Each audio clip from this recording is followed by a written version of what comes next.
함께 묵상하심으로 2월 9일 주연절 후 5번째 주일 오전 예배를 하나님께 드리겠습니다.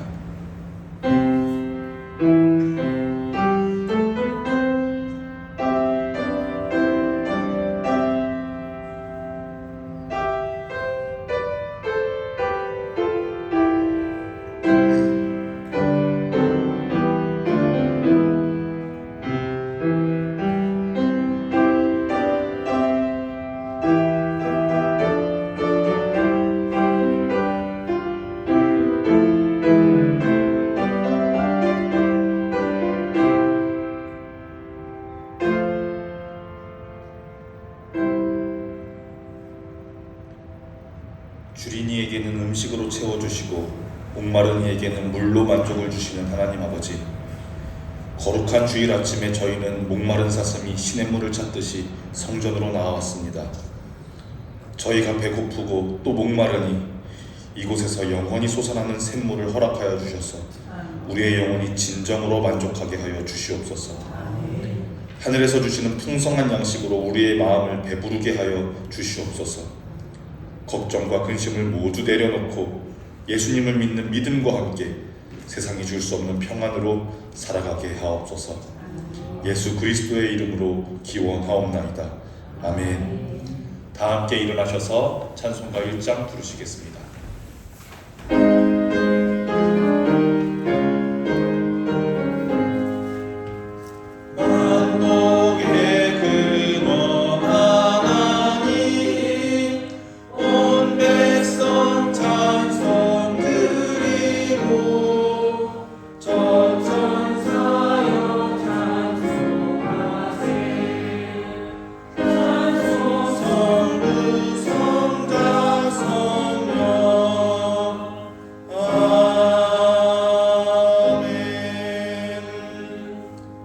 찬송가 뒤편에 있는 성시를 교독하겠습니다. 성시교독 13번, 시편 23편입니다.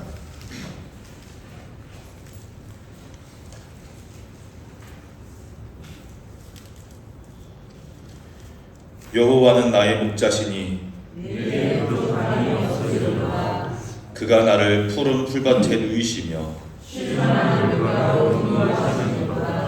내 영혼을 소생시키시고 내가 사망의 음침한 골짜기로 다닐지라도 해를 두려워하지 않을 것은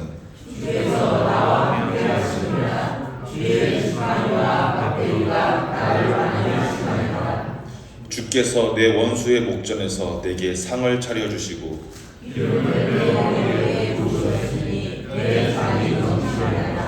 내 평생의 선하심과 인자하심이 반드시 나를 따르리니 아멘. 사도신경하심으로 우리의 신앙을 고백합니다. 나는 전능하신 아버지 하나님 천지의 창조주를 믿습니다. 나는 그의 유일하신 아들 우리 주 예수 그리스도를 믿습니다.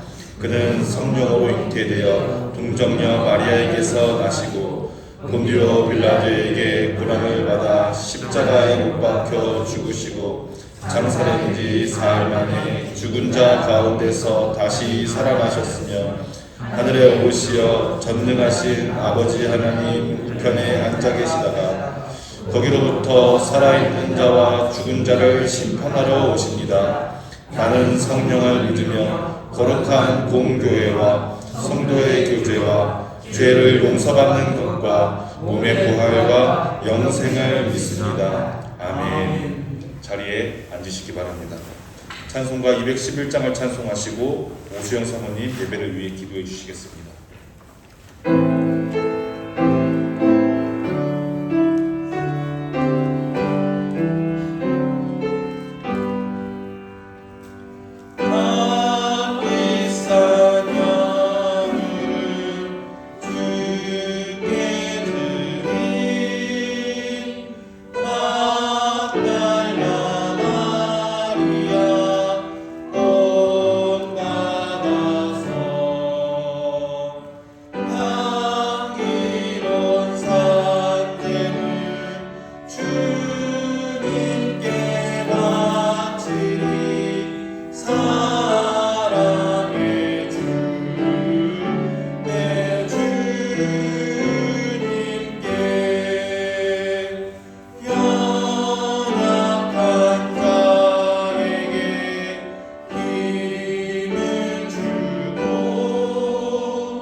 하늘에 계신 우리 아버지, 거룩한 주일 홀로 찬양과 영광을 받으시옵소서. 이 시간 하나님의 집 본향의 성전에 함께 예배 드릴 수 있음에 감사 영광 올립니다. 지난 일주일 동안에도 기도하며 말씀대로 살았지만 온전치 못하고 또한 지은 죄가 있사오니 사하여 주시고 또한 깨닫는 은혜 주시어 이 시간 회개하게 하소서. 이 땅에 복된 소식으로 오신 예수님, 우리도 예수님처럼 복음을 전하는 삶을 살게 하시고 선교하는 교회, 이웃을 섬기는 교회 되길 원합니다. 우리의 삶이 그렇게 쓰임받게 하시고 소망 가운데 주님 바라보며 말씀 가운데 살아가도록 성령님이여 도움을 요청합니다. 어지러운 이 현 시국에 양난간의 싸움에 서지 말게 하시고 분열로 갈라서지 말게 하시고 저들의 죄를 알지 못하는 저들을 용서하는 마음으로 기도하는 저희들 되게 하여 주시옵소서. 우리 주님처럼 하나님의 뜻을 기다리며 기도하게 하여 주시옵소서. 또한 어려운 경제 속에 고군분투하는 성도들의 사업장과 직장 있는 어느 현장 속에서도 지키시고 감당하는 힘을 더하여 주시되 기도하며 주님의 힘을 공급받게 하여 주시옵소서.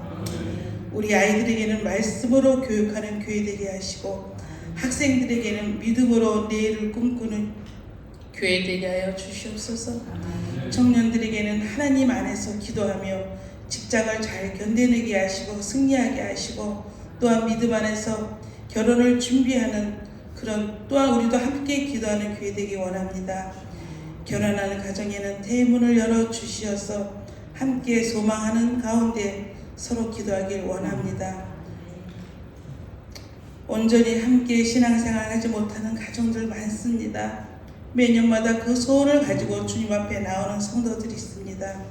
함께 신앙생활을 할 수 있도록 구원의 빛이 그들의 가정이 이루어질 때까지 소망을 놓지 않고 함께 기도하게 하여 주시옵소서.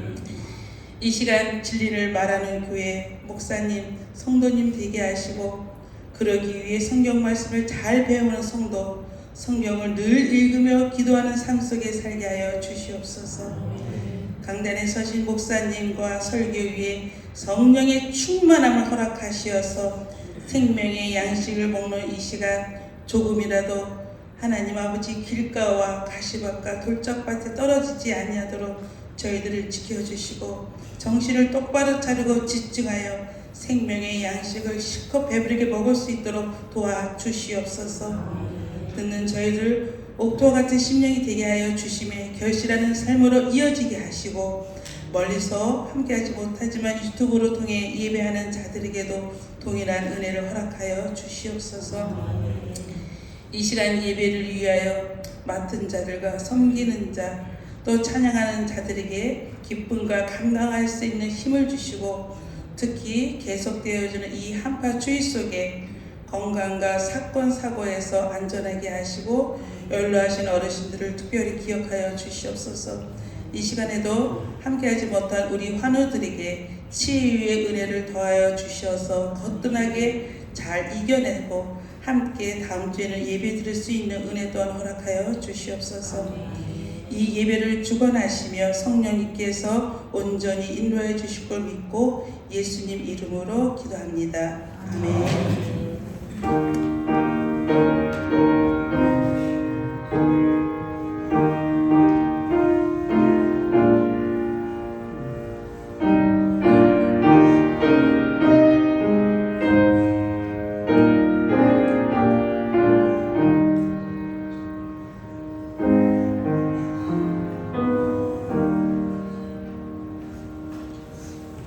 교회 소식을 전합니다. 오늘은 주연절 이후 5번째 주일입니다. 이제 주연절이 얼마 남지 않았습니다. 예수님께서 공생에 사역하셨던 것을 기억하면서 예수님께서 하신 말씀들, 예수님께서 하신 행동들, 예수님께서 하신 기도들을 잘 따라 살아가는 우리들 되기를 축복합니다. 주보를 참조해 주시기 바랍니다. 이제 2월 마지막 주일, 2월 23일 주일부터는 오후 찬양 예배 시간이 30분 앞당겨져서 오후 2시에 하던 것이 1시 30분으로 변경되게 됩니다. 예배 시간 참조해 주시기 바랍니다. 이외의 교회 소식은 주보를 참조해 주시기 바랍니다. 오늘 하나님께서 우리에게 주시는 말씀은 구약 성경에 있는 창세기 24장 12절부터 14절 그리고 60절의 말씀입니다. 구약 성경에 있는 창세기 24장 12절에서 14절 그리고 60절의 말씀입니다.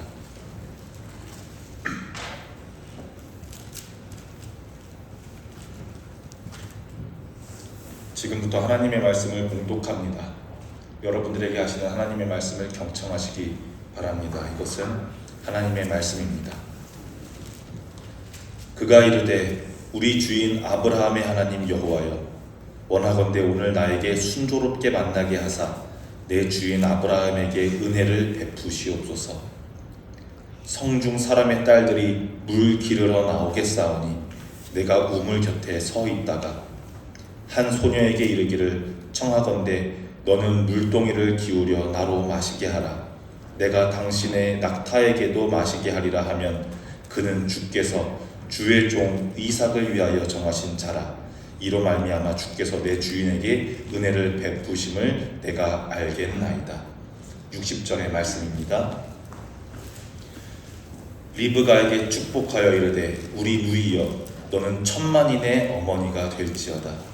내 씨로 그 원수의 소문을 얻게 할지어다. 아멘.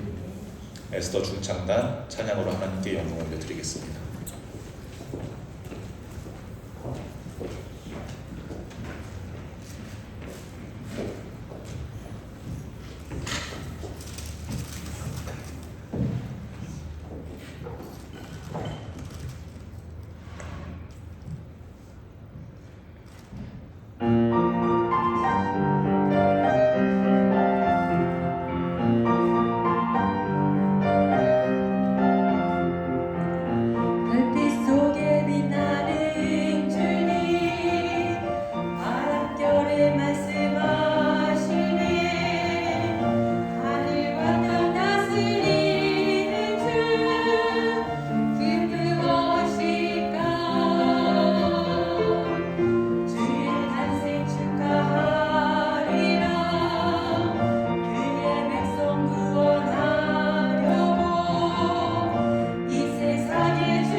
올 한 해를 시작하면서부터는 창세기부터 차근차근 성경을 우리가 읽어나가고 있습니다. 그런데 오늘 읽은 창세기 24장은 조금은 독특합니다. 왜냐하면 24장에는 지금까지는 주어로 자주 등장하셨던 하나님이 등장하지를 않습니다. 그렇다고 아브라함이 주인공으로 나오는 것도 아니고 그 아들 이삭이 주인공으로 나오는 것도 아닙니다. 하나님의 사자나 천사가 그런 하나님의 사자나 천사 같은 존재가 나오는 것도 아닙니다. 대신 이름도 알려지지 않은 평범한 사람들이 등장해 이야기를 이끌어가고 있습니다. 우리가 흔히 주인공으로 여기는 주연 역할로 여기는 아브라함, 이삭, 요셉 같은 창세기의 대표적인 주연 배우들이 아닌 조연 배우들이 하나님의 이야기를 완성해 나가는 장면이 바로 창세기 24장입니다. 놀라운 것은 이 24장에는 웅장한 하나님의 음성도 없고 특별한 기적이나 특별한 사건이 등장하지도 않습니다. 그저 평범한 사람들의 일상적인 말과 일상적인 행동이 등장합니다. 하지만 그 속에서 하나님의 역사하심, 하나님의 일하심과 풍부한 임재가 드러나게 됩니다. 이름도 나오지 않는 한 늙은 종, 그리고 물 길러 나오는 한 소녀 리브가, 그리고 그녀의 가족들, 이런 평범한 사람들이 등장해 놀랍게도 하나님의 계획을 이루어 갑니다. 이것이 창세기 24장이 가지는 굉장히 독특한 매력입니다.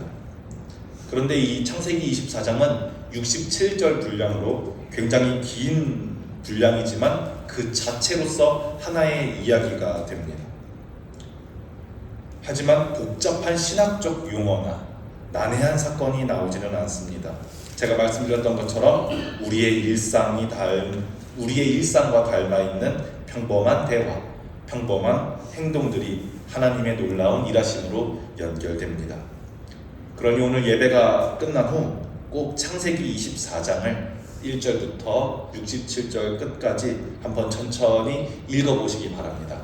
굉장히 읽으시기 쉬울 겁니다.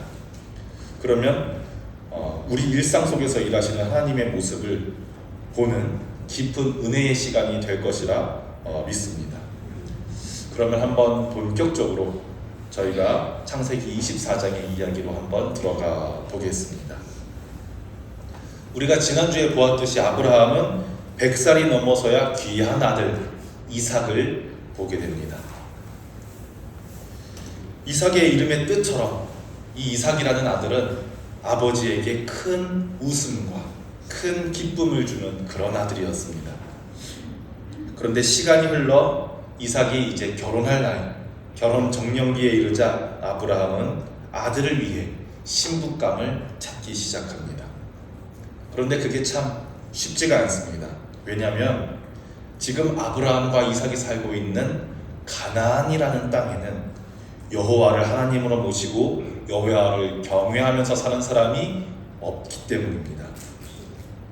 하나님을 섬기는 좋은 신부감을 찾기 위해서는 저기 저 멀리 내가 친척과 아버지의 집으로부터 떠났던 그 땅, 저 고향, 저 멀리 갈대아 우르까지 가야 합니다.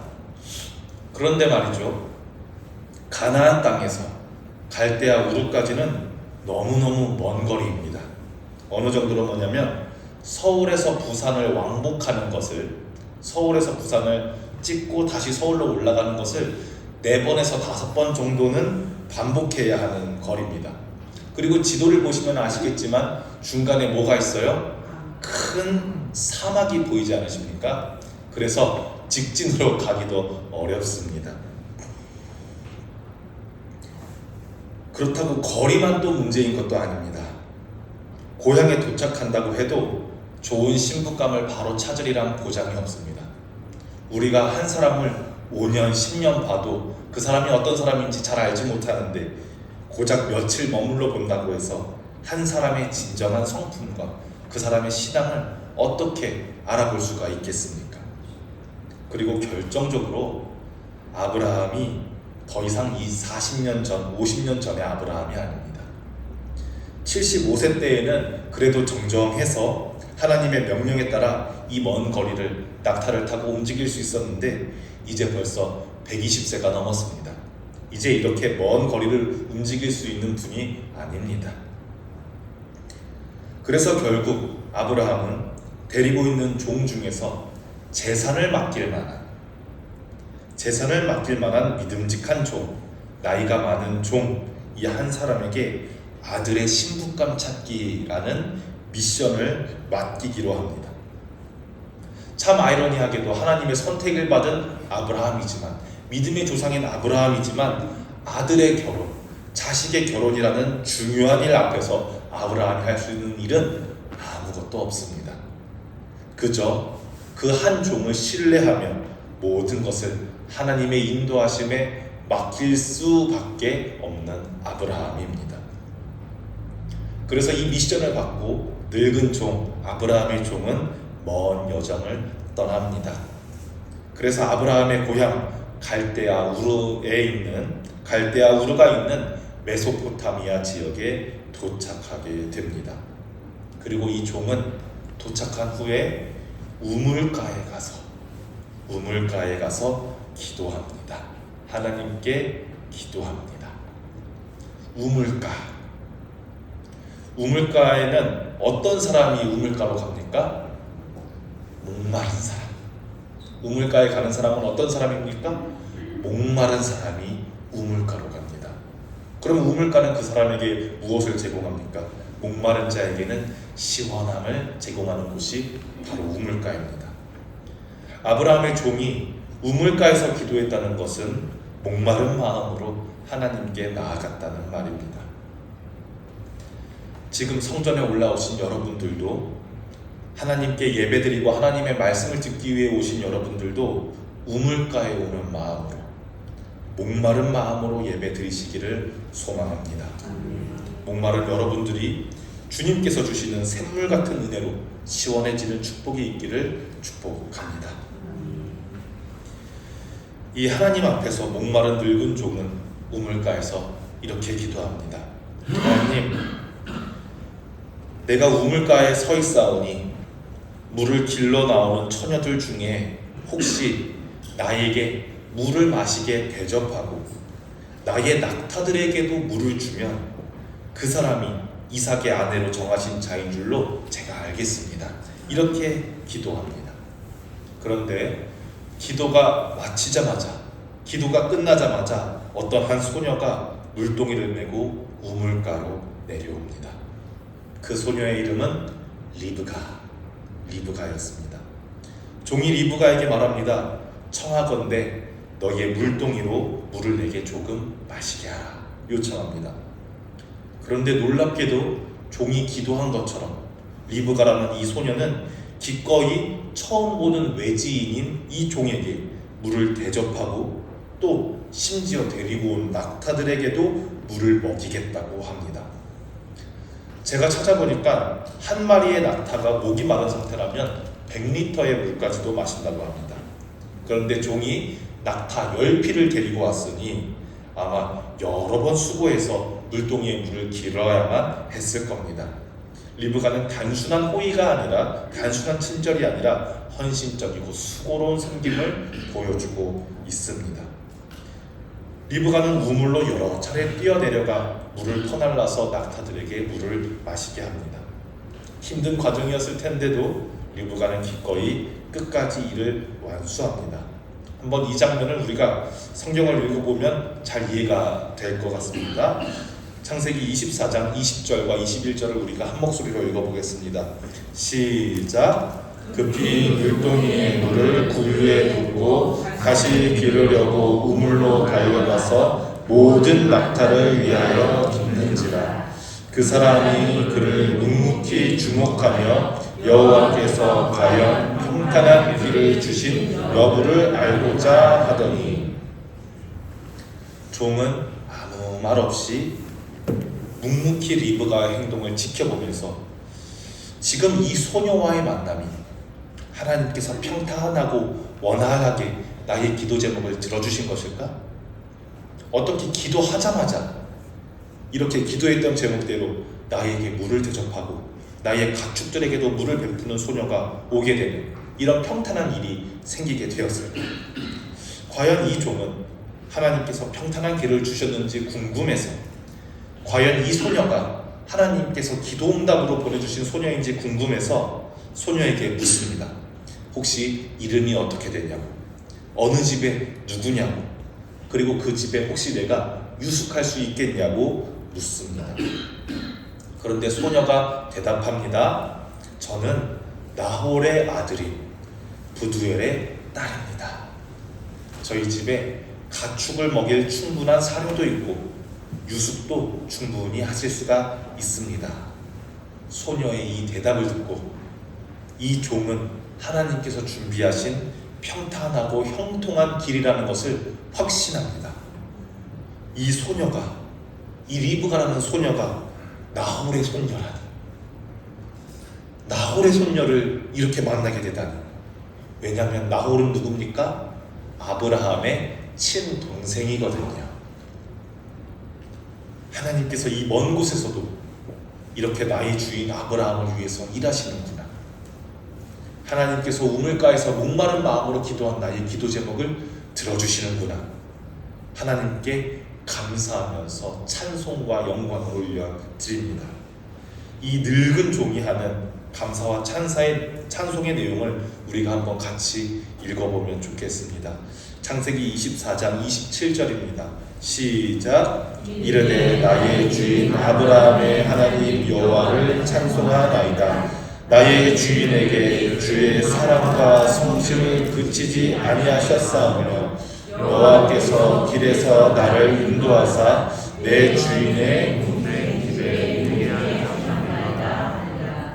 아멘. 여기 모인 우리 본향의 성도님들도 이 종처럼 여러분들의 삶에서 하나님께 드리는 감사와 찬송의 고백이 넘쳐나기를 주님의 이름으로 축복합니다. 이제 이 소녀 리브가가 집으로 달려가서 어머니께 달려가 이 일을 알리고 소녀의 오빠 라반이 아브라함의 종을 맞이하러 나옵니다. 그리고 이 종은 소녀의 오빠 라반에게 지금까지 있었던 일들을 간증합니다. 자초지종을 길게 설명하는 장면이 이제 24장에 나오게 됩니다. 내가 여기 왜 왔냐면 나의 주인의 하나뿐인 아들 이삭의 신부감을 찾으러 여기까지 먼 길로 왔다. 왜냐하면 나의 주인은 가나안 사람이 아니라 원래 여기 우르 사람이다. 고향의 같은 사람의 족속의 아내를 맞이하고자 해서 여기까지 왔다. 그런데 나는 주인에게 걱정하면서 주인에게 되물었었다. 제가 신부감을 찾은들 그 여인이 이 멀리 가나안 땅까지 혼인하러 올지가, 그 가족들이 허락할지가 걱정됩니다. 하지만 주인은 여호와께서 함께 하시면 능히할 수 있다고 저에게 말씀했습니다. 그런데 제가 우물가에 도착해서 기도하자마자 당신의 여동생이 저에게 나타나서 저에게 물과 저의 가축들에게도 물을 제공했습니다. 이렇게 말하면서 지금까지 있었던 모든 스토리를 자초지종을 설명해가면서 자기의 기도 간증까지 하게 됩니다. 그리고 나서 진짜 여기에 온 목적, 내가 이 먼 우르까지 온 목적, 주인 아브라함이 보낸 미션에 따라서 오빠 라반에게 그리고 아버지 부두엘에게 혹시 이 소녀 리브가를 저 멀리 있는 나의 주인 아브라함의 독자와 혼인하게 할 수 있겠는지 매우 공손하게 요청합니다. 이렇게 요청합니다. 이제 당신들이 인자함과 진실함으로 내 주인을 대접하려거든 내게 알게 해주시고, 그렇지 아니할지라도 내게 알게 해주셔서 내가 우로든지 좌로든지 행하게 하소서. 그러니 이 라반과 부두엘도 이 종이 여호와를 경외하는 종이구나 알게 됩니다. 라반과 부두엘은 이 일은 여호와께서 말미암았으니, 여호와께서 행하신 일이니 우리가 허락하고 말고 우리가 가부를 결정할 수 있는 일이 아니다라고 말하면서 흔쾌히 이 혼인을 허락하고 리브가 자신도 부모님을 떠나서 가나안 땅으로 시집 갈 것을 결심합니다. 그래서 이제는 헤어질 시간입니다. 리브가는 아버지와 오빠 그리고 여러 해 동안 함께 살았던 가족들과 친구들에게 축복을 받고 작별 인사를 하고 이제 그녀 또한 자신의 시아버지가 될 아브라함이 그랬던 것처럼 고향과 친척과 아버지의 집을 떠나 가나안 땅으로 가게 됩니다. 그런데 이 이름 모를 가족들의 축복이 하나님의 역사하심에 귀하게 사용됩니다. 아브라함이 기도한 게 아닙니다. 이삭이 기도한 게 아닙니다. 이름 모를 가족들, 이름도 나오지 않는 가족들의 그 축복이 하나님의 사역에 귀하게 사용됩니다. 본문 말씀 창세기 24장 60절입니다. 이 가족들의 축복의 말씀을 우리가 한번 같이 읽어 보겠습니다. 리브가에게 축복하여 이르되 우리 누이여 너는 천만인의 어머니가 될지어다. 내 씨로 그 원수의 성문을 얻게 할지어다. 아멘. 이 여러 가족들의 축복이 리브가를 에서와 야곱의 어머니로 이스라엘의 어머니가 되게 하는 하나님의 계획 속에서 중요한 역할을 하게 됩니다. 그런데 오늘 우리가 본 24장의 이야기에서 우리가 조금 주목했으면 하는 점이 있습니다. 이 이야기를 이끌어가는 사람들은 모두 주연이 아니라 조연들입니다. 믿음의 조상 아브라함도 아니고 하나뿐인 독자 이삭도 아닙니다. 종교적 체험이나 환상이 일하는 것도 아니고 우리가 선망하는 경제적인 부, 능력, 높은 지위, 우리가 소위 말하는 성공하는 자리에 앉은 사람, 주인공 역할을 하는 주연 배우가 이끌어가는 것이 아닙니다. 그저 나의 주인집의 결혼을 위해서 묵묵히 먼 길을 와서 성실하게 일하며 목마른 마음으로 하나님께 기도한 한 종, 먼 외지인에게 따뜻하게 물을 대접한 소녀 리브가, 그리고 오랫동안 사귀었던 누이와 헤어지게 되었음에도 그것이 하나님의 뜻인 줄 알고 축복하며 보내주는 아버지와 오빠, 그리고 이름 모를 여러 친척과 가족들. 하나님은 맡은 자리에서 제 역할을 성실하게 수행하는 수많은 조연들을 통해 창세기 24장을, 이삭과 리브가의 만남을, 하나님의 구원 사역을 이루어 가십니다. 저는 요즘 유튜브에서 조선미 교수라는 아주대 정신의학 교수님의 강의를 많이 찾아봅니다. 이분은 특히 어린이와 청소년들의 정서 발달, 어린이들의 사회성 발달과 정신 건강에 대해서 탁월한 교수님이셔서 제가 도움받을 내용들이 많이 있어서 이분의 강의를 많이 찾아서 보고는 합니다. 교수님은 강의에서 이렇게 말합니다. 사람은 자기의 삶이라는 이야기 안에서는 모두 자기가 주연이고 자기가 주인공이다. 사람은 본능적으로 자신의 인생 무대에서 자기가 주연이라고 생각한다. 이렇게 말했습니다. 그리고 주연이 되고 싶어 한다. 주인공이 되고 싶어 한다고 말했습니다. 그리고 특히 어린 시절, 유아기와 아동기 때에는 엄마, 아빠, 삼촌, 이모 모든 가족들이 누구만 봐요? 나만 보잖아요. 내가 조금만 하고 싶은 걸 하면, 내가 이것만 하면 아이고 잘한다. 오늘 어린이집에서 뭐 배웠어? 뭐 했어? 이러면서 그 집안에서는 내가 독보적인 주인공으로, 모두가 나를 보는 주연으로 자라나는 거예요. 그런데 문제는 언제 발생하냐면 사회에 나가서부터, 어린이집에서부터, 초등학교에서부터 드러난다고 합니다. 이때부터는 나만 주인공이었던, 나만 주인공이었던 집에서 나와서 밖에서는 조연의 역할도 할 수 있어야 되거든요. 그런데 주연으로 사는 방법만 배운 아이들이 사회에 나와서 타인의 이야기 속에서는 나는 조연이 돼야 되는데 조연이 되는 법을 배우지 못할 때 문제가 발생합니다. 어린이집에서도 나만 주목받으려고 한다거나 친구의 이야기를 듣지를 못합니다. 친구가 어떤 요구를 하는지, 친구가 어떤 이야기를 하는지 경청하지를 못합니다. 선생님의 지시를 들을 수도 없고 듣고 이행할 수도 없습니다. 왜냐하면 항상 내가 원하던 때에 내가 원하는 것을 내가 하고 싶은 만큼 할 수 있다는 착각에, 자신이 모든 이야기의 주인공이어야 한다는 착각에 빠져 사는 아이들이 너무나도 많다는 것입니다.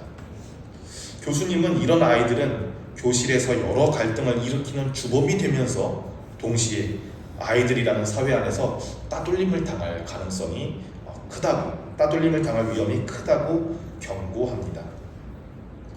교수님은 이런 현상의 원인을 요즘 젊은 부모들의 성향 때문이라고 지적했습니다. 특히 요즘 젊은 부모님들이 나의 아이의 자존감을 높이기 위해서 아이를 지나치게 주인공화하는 경우가 많기 때문이라고 합니다. 모든 순간을 아이 중심으로 마치다 보니 정작 타인의 이야기에서는 조연이 될 줄 아는 능력을 기르지 못한다는 것입니다. 저희 할머니, 할아버지 세대만 하더라도 저희 할머니, 할아버지 세대는 너무 조연으로만 헌신하시고 자식을 위해서 자기는 주인공이 되지 못한 채 너무 조연으로만 헌신하시고 자기 삶을 주체적으로 주인공으로 살지 못하시는 분들이 많아서 문제였다면, 오히려 반대로 요즘 젊은 부모들은 내 자녀는 그렇게 안 기르려고 내 아이의 자존감, 내 아이의 감정, 내 아이의 주체성 이렇게만 강조하다 보니 조연으로 살지 못하는 것이 문제의 원인인 것 같다, 이렇게 꼽았습니다. 그러면서 교수님은 마지막으로 이렇게 조언합니다. 당신의 아이의 건강한 성장을 위해서는 당신의 아이가 나의 이야기 속에서는 주체적으로 주연이 될 줄도 알고 타인의 이야기 속에서는 조연으로 돕고 참여할 줄 아는 그런 균형 감각이 필요하다, 이렇게 말합니다. 이렇게 조연의 역할은 다른 사람을 돕고 상대를 주인공으로 인정하는 배려와 공감의 태도를 잘 보여줍니다.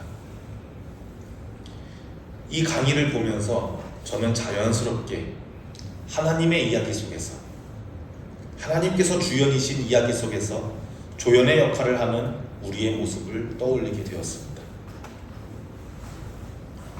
지금 현대의 많은 사람들은 인생에서 자기가 주인공이 되어야만 한다는 압박을 느끼면서 살아갑니다. 그리고 그 몇 명만 누릴 수 있는 스포트라이트, 그 몇 명만 누릴 수 있는 주인공이 되지 못하면 조연으로서의 인생은 실패한 인생이라고 여기면서 살아갑니다. 어제 제가 통계를 찾아봤는데요. 작년 통계로 우리나라 10대 청소년 사망 원인의 1위가 자살이고 청년층 자살률이 OECD의 3배가 가까이 된다고 합니다. 그리고 이제 20대에서 30대 청년층 사망 원인의 절반이 자살이라는 통계를 보았을 때, 그러니까 사고로 죽은 사람보다 스스로 생을 마감하는 사람이 더 많은 거예요. 그리고 그 이유들이 경제적인 어려움, 직장 내에서 관계의 어려움, 취업을 못한 사람은 취업 스트레스, 그리고 사회적 압박 등이라는 이유로 보았을 때 얼마나 우리 사회가 소수만 누릴 수 있는 성공한 삶, 스포트라이트를 받는 주연의 위치에 서지 못하면 실패한 삶으로 여기는지, 평생 성공하지 못하면 실패자가 된다, 성공하지 못하면 안 돼, 이런 압박 안에서 살게 되는지를 보았습니다. 저도 제 친구들과 이야기를 나누면서, 여러 사람들의 이야기를 나누면서 우리 스스로 10대에는 좋은 대학에 가면 성공, 그렇지 못하면 실패, 20대에는 취업하고 결혼하면 성공, 못하면 실패. 30대에는 모아놓은 돈이 얼마 이상이면 성공한 삶, 그 이하면 실패한 삶. 40대, 50대에 이 정도 급 되는 아파트에 살고 있으면 성공, 못하면 실패. 60대에는 자녀가 이 정도로 나한테 해줄 수 있는 자녀를 길러놨으면 성공, 못하면 실패한 삶. 이렇게 구분지어놔서 이 정도 급은 되어야 성공, 이 정도 급은 실패, 스스로 급을 나누는 사회 속에 우리는 살고 있습니다. 세상은 주인공이 되지 못하면 실패자라고, 조연 역할은 실패와 똑같다고 말하지만 우리가 믿는 하나님은 그렇지 않으십니다. 하나님께서는 단 한 명의 주인공이 아니라, 소수만 누릴 수 있는 주연을 차지한 사람이 아니라 평범한 조연들을 통해서 하나님의 위대한 이야기를 완성해 나가십니다. 오늘 우리가 본 이야기처럼 창세기 24장의 늙은 종 소녀 리브가를 떠나보내는 이름 모를 가족들처럼 하나님의 이야기는 평범한 조연들의 섬김과 헌신으로 이루어져 있습니다. 마찬가지로 여기에 모인 우리들의 삶도, 우리들의 평범한 일상 속에서 하나님께서는 여전히 일하고 계십니다. 졸린 눈을 이끌고 피곤해도 아침에 눈을 뜨고 출근길을 나서는 여러분들, 시간이 부족해도 성경 한 장은 읽고 자야지 하면서 기도를 마무리하는 여러분들, 사랑하는 사람을 위해 빨래를 하고 밥을 하고 청소하고 또 미래를 위해 꿈꾸고 공부하는 여러분, 일요일 정해진 시간이 되면 아무리 졸려도 단정하게 씻고 나와서 예배의 자리를 지키고자 하는 여러분, 여러분들이 바로 하나님 이야기 속에서 중요한 조연들입니다. 아멘. 하나님을 믿는 우리는 주인공이 아닙니다. 하나님은 우리가 몇 명만 차지할 수 있는 그 주연의 자리를 네가 차지해라, 이런 것을 하나님은 원치 않으십니다. 왜냐하면 하나님의 이야기 속에서 주연은 하나님이시기 때문입니다. 그러니 반드시 기억하십시오. 우리가 하나님 이야기 속에서 조연으로 살아갈 때 여러분들의 이야기는 가장 완전하신 하나님께서 이끌어 가시는 이야기가 될 줄로 믿습니다. 여기 이 모임이 평범한 조연들의 모임이 되기를 축복합니다. 기도하겠습니다. 사랑과 은혜가 풍성하신 하나님 아버지, 오늘 우리에게 창세기 24장의 말씀을 통해 하나님의 섬세하신 인도하심과 놀라운 계획을 깨닫게 하시니 감사합니다. 우리가 세상의 화려한 주연 자리를 쫓는 것이 아니라 하나님의 이야기 속에서 기꺼이 조연이 되어 하나님의 뜻을 이루는 삶을 살아가게 하옵소서. 아브라함의 종이 목마른 마음으로 기도하며 하나님의 인도하심을 구했던 것처럼 우리도 일상의 자리에서 하나님의 뜻을 구하며 순종하게 하옵소서. 리브가가 낙타에게까지 물을 길러 올려며 보여준 헌신과 섬김의 마음을 우리에게도 허락하셔서 나의 주변의 작은 필요를 보고 사랑으로 섬기게 하시고 우리의 삶 속에서도 하나님의 계획이 이루어지게 하옵소서. 우리에게 맡겨진 자리와 역할을 귀하게 여기며 충성되게 감당하게 하시고 작고 평범해 보이는 순간조차 하나님의 놀라운 임재와 역사하심이 있음을 믿고 감사하게 하옵소서. 삶 속에서 지치고 목마른 영혼들이 주님의 샘물 같은 은혜를 만나 회복되게 하시고 우리가 속한 가정, 교회, 이 땅의 모든 사람들이 주님의 사랑 안에서 하나 되게 하옵소서. 예수님의 이름으로 기도합니다. 아멘. 찬송가 50장 1절 부르심으로 봉헌 찬양하겠습니다.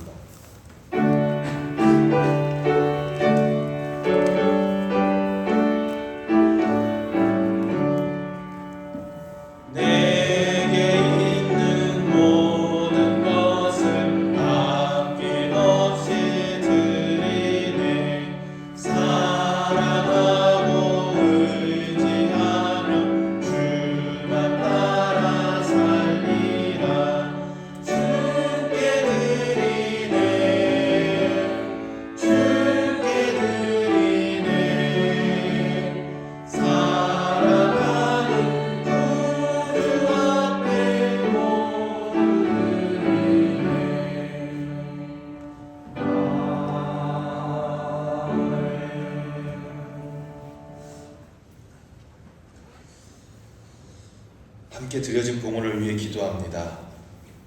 하나님 아버지, 오늘도 우리의 삶을 지키시고 주님의 크신 은혜 가운데 인도하여 주심에 감사합니다. 이 시간 주님께서 우리에게 허락하신 귀한 것들을 기억하며 감사의 예물을 올려드립니다. 춥고 거친 겨울에도 우리의 가정을 보호하시고 매일의 걸음을 평안 가운데 이끌어주신 주님의 손길을 우리가 찬양합니다. 특별히 성도들의 출입을 안전하게 지켜주시고 교회에 오는 발걸음마다 주님의 은혜가 가득하게 하옵소서. 하나님, 우리의 삶이 풍랑 앞에서도 흔들리지 않고 굳건한 믿음 위에 세워지게 하시며 어려움 속에서도 주님의 약속을 신뢰하며 걸어가게 하옵소서.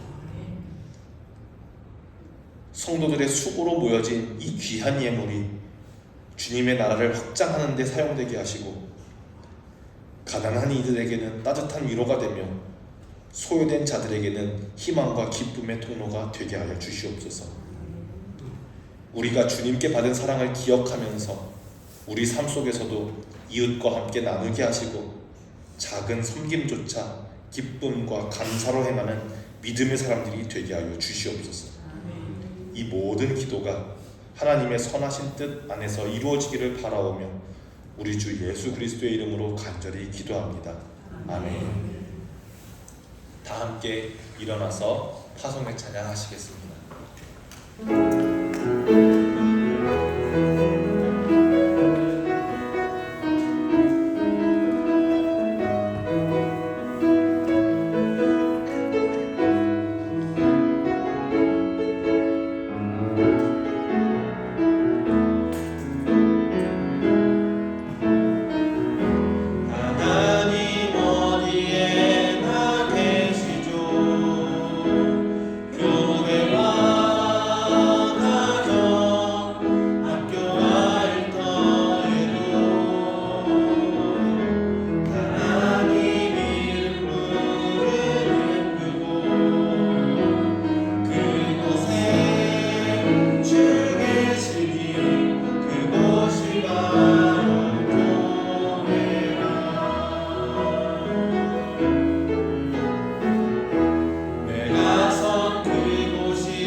이제는 우리 주 예수 그리스도의 은혜와 하나님 아버지의 크신 사랑과 성령님의 교통하심과 인도하심이 하나님의 이야기 속에서 기꺼이 조연으로 섬기며 주님의 뜻을 이뤄가기를 소망하는 모든 본향의 성도들 위해 그들의 가정과 일터와 걸음걸음마다 지금부터 영원토록 함께하옵시기를 간절히 축원하옵나이다. 아멘.